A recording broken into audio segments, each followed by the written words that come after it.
Ei, hola! Avui per començar aquest YouTube Mestre us he preparat una il·lusió òptica amb la que us quedareu parats, garratibats, esmaperduts, bocabadats. Mireu, veieu aquí que hi ha aquesta roda que va donant tombs? I al centre, si us hi fixeu, hi ha un punt de color negre. Durant 5 segons heu de fixar la vista en aquest punt, sense parpellejar. I veureu que passa una cosa fantàstica, meravellosa, espaterrant, brutal, tremenda, extraordinària. Preparats? Sí? 5 segons, Sense parpellejar. Mireu al punt del mig. 1, 2, 3...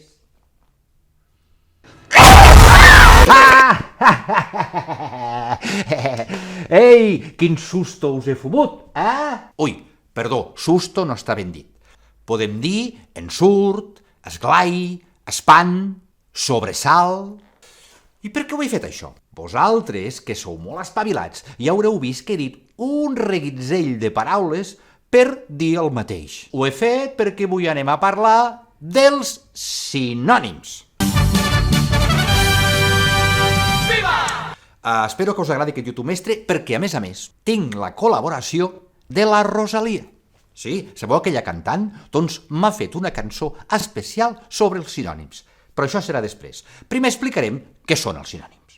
Bé, doncs els sinònims són dues paraules diferents però que tenen el mateix significat o un significat molt semblant. Per exemple, despentinar, descabellar. Llavors, aleshores, gel, glaç, escollir o triar. Heu vist? Són paraules diferents, però volen dir el mateix.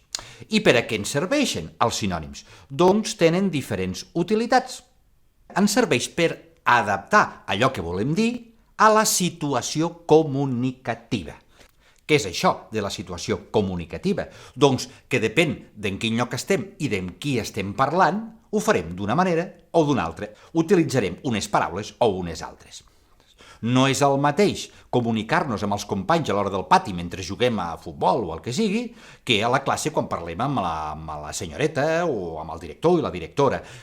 No fem servir les mateixes paraules. Imagineu-vos que sou a la classe i teniu aquell company, el Pau, que sempre us està enredant. Si parleu amb ell, segurament li direu: «Pau, no m'emprenyis més, home!» Però, si us queixeu a la senyoreta, li diu: «Senyoreta, que el Pau m'està emprenyant». Què dirà la senyoreta? Dirà: aquesta boqueta! No, a la senyoreta li direu: «Senyoreta, el Pau m'està molestant, m'està enredant», per exemple. Tot això és la situació comunicativa, que ens fa escollir unes paraules en lloc d'unes altres. Els sinònims també ens faran molt de servei quan fem una redacció. Ara us posaré un exemple, que tinc una redacció d'un nen de la meva classe que diu així: «Al matí tenia molta gana i volia menjar.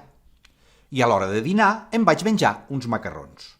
Després també em vaig menjar un tall de conill. I per postres vaig menjar-me un pastís». Heu vist aquest text i noteu alguna coseta que falla una mica? Que sí? I és que repeteix moltes vegades la paraula menjar. Què farem? Doncs aquí podem utilitzar nosaltres els sinònims. Hi ha sinònims de menjar, sí. Mireu. Cruspir, devorar, embocar, endrapar, engolir, manducar, picar, mossegar, queixalar, pellucar, rosegar i més. I vosaltres direu: «Home, però jo no en sé tantes de paraules». Bé, com podem ampliar el nostre vocabulari? Sobretot llegint molt, que segur que us diu la senyoreta, això, heu de llegir més, que sí, i escrivint molt. A partir d'aquí ja veureu que anirem ampliant el nostre vocabulari i podreu explicar les coses amb molta més precisió. Una altra qüestió que hem de tenir en compte respecte als sinònims és que depèn del lloc on vivim, de la zona geogràfica, farem servir unes paraules o unes altres. Jo, per exemple, que jo ja sóc molt gran, jo tinc 445 anys, al febrer en faré 446. Doncs jo quan era petit la gent no anava a Barcelona, la gent vivia al seu poble gairebé tota la vida, no? Doncs a vegades venien a la festa major, venien uns parents de Barcelona i em demanaven: «Nano, da'm un got d'aigua». Un got d'aigua? Un got d'aigua? I això què és? Pensava jo. Després vaig saber que d'ells, del vas d'aigua, en diuen got d'aigua. Carai. Mireu, què és això? Què és això? Si sou de per aquí la vora, de Lleida, direu, això és una tomata. Però si sou de Barcelona, segurament haureu pensat, això és un tomàquet. Tomàquet. Està mal dit tomàquet o tomata? No, està ben dit. El que passa que si un viu en un lloc ho diu d'una manera i si viu en un altre ho diu d'una altra. Per exemple, a l'hora de berenar direm a la tarda berenem, si som d'aquí el Principat. En canvi, si fóssim de València o de Tarragona, segurament diríem a la vesprada berenem. I si fóssim de Mallorca diríem a l'hora baixa berenem. Hora baixa. Oi, que bonic, m'agrada aquesta. Quina és la correcta de les tres? No, les tres són correctes i les podem fer servir indistintament. I això enriqueix molt, molt, molt, molt el nostre vocabulari. Per tant, a partir d'ara, aprendre's un munt de sinònims. I ara, després de tant rotllo, vull presentar-vos a la Rosalia. La Rosalia ha fet una cançó parlant sobre els sinònims. La voleu veure? Sí? Aquí la teniu. Endavant, Rosalia! Si dic professor també dic mestre. És igual alumne que deixeble. Si vaig a col·legi vaig a escola.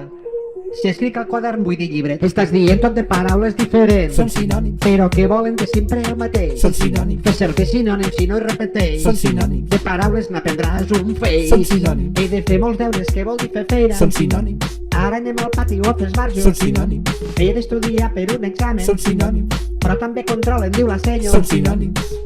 Ja m'ha après el que són els sinònims. Què? Us ha agradat? Bé, i ara farem un petit concurs.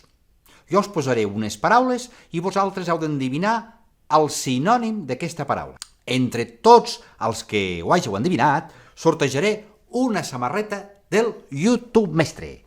Comencem. La primera paraula és cotxe. El seu sinònim comença per la A i té 9 lletres. Vinga, a veure que ho endevine. Fantàstic! Era automòbil. Ara la segona. Un sinònim de cadira. Té 6 lletres i comença per la lletra S. Seient. Sí, senyor. Aquesta és fàcil. Sinònim de la paraula casa. Només té 3 lletres i la primera és la L. Llar. Aquesta una mica més difícil. A veure. Sinònim de la paraula foc. Comença per la I i té 7 lletres. Incendi. I la última. Un sinònim de la paraula camí. Té 4 lletres i comença per la R. Ruta. Perfecte. Molt bé, doncs ara parlarem d'un altre concepte, els antònims. En parlarem poc perquè és molt fàcil i tots ja els coneixeu, segur. Antònims són dues paraules que tenen un sentit contrari o oposat. Per exemple, l'antònim de blanc és negre. L'antònim de alt és baix. L'antònim de treballador és gandul. Que és fàcil? A veure, vosaltres. Antònim de posar. Treure. Antònim de nerviós. Tranquil.